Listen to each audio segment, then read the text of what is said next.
अस्सलामुअलैकुम। जो लोग तहज्जुद की नमाज़ की पाबंदी करते हैं वो अल्लाह ताला के बड़े ख़ास बंदे होते हैं।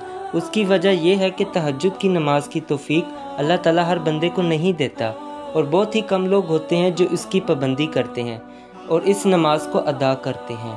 और अल्लाह जिस बंदे को तहज्जुद की तौफ़ीक दे दे उसको तहज्जुद की नमाज़ में इतना मज़ा आता है कि वो फिर इसे कभी छोड़ ही नहीं सकता। तहज्जुद के वक्त और तहज्जुद की नमाज़ जब इंसान पढ़ ले उसमें बहुत ही ज़्यादा सुकून होता है, उसमें इत्मीनान होता है। और जो तहज्जुद की नमाज़ की पाबंदी करते हैं अल्लाह ताला उनको 2 इनामात अता करता है। हज़रत अब्दुल्ला बिन मसूद रज़ी अल्लाह ताला अन्हु फरमाते हैं कि 2 बंदे ऐसे हैं जिनको अल्लाह ताला देखकर बहुत खुश होता है। और तहज्जुद के वक्त जो बंदा अपने गर्म बिस्तर से उठकर अल्लाह ताला के सामने खड़ा होता है, नमाज अदा करता है, तो अल्लाह ताला फरिश्तों से पूछता है कि बताओ इसको किस चीज़ की इसको तलब है।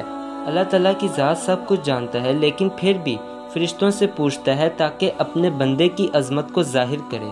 तो फरिश्ते अल्लाह ताला को कहते हैं, ए अल्लाह, ये बंदा आपकी रहमत चाहता है, आप इसको अपनी रहमत अता करें। और दूसरी चीज़ ये है कि ये आपके अज़ाब से डरता है, यानी आपके अज़ाब से पनाह मांगता है। अल्लाह ताला उसी वक्त फरिश्तों को गवाह बनाकर कहता है, मेरा बंदा मुझसे जो भी चीज़ चाहता है, मेरी रहमत चाहता है, मैंने उसको वो चीज़ दे दी, यानी अपनी रहमत इस बंदे को अता कर दी। और जब अल्लाह ताला की रहमत मिल जाती है तो सारे काम बन जाते हैं, दुनिया के भी और आखिरत के भी। अल्लाह ताला राज़ी हो जाता है। और दूसरा, अल्लाह ताला फरमाता है कि जिस चीज़ से ये डर रहा है मैंने इसको अमन दे दिया, यानी कि अपने अजाब से अपने बंदे को महफूज कर दिया।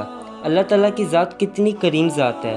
फरिश्तों के सामने कहता है कि मैंने अपने बंदे को ये दोनों चीज़ें अता कर दी, अपनी रहमत भी दे दी और अजाब से भी महफूज कर दिया।